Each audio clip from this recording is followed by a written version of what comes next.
কিন্তু মওলা তুমি চাইলে সেকেন্ডের আগেও আমাকে মাফ করে দিতে পারো।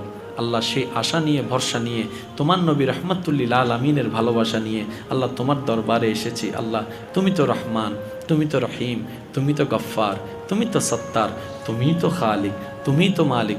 ও মাওলা, তোমার কাছে না চাইলে কার কাছে চাইবো? তোমার কাছে ভিক্ষা না করলে কার কাছে ভিক্ষা করব? মাওলা তুমি না রহমান, তুমি না রহিম, তুমি না ইন্নাল্লাহ আলা কুল্লি শাইইন কাদির। ও মাওলা একটু মাফ করে দাও না। অনুনয়, বিনিময়, আদব, ভদ্রতা, মায়া, ভালোবাসা উজাড় করে রবকে ডাকতে থাকেন। যেদিন আপনার ডাকটা প্রেমের ডাকটা রবের কাছে পছন্দ হয়ে যাবে, রব বলবে ইন্নাল্লাহ ইয়াগফিরুয যুনুবা জামিয়া, বান্দা তোর সারা জীবনের গুনাহকে আমি মাফ করে দিয়েছি। এবার যখন মোবাইলটা রাখার টাইম হবে তখন রবের দরবারে তওবার মাধ্যমে হাজিরি দিবেন আর মন থেকে বলবেন, মওলা গভীর রাত, অনেকেই ঘুমায়,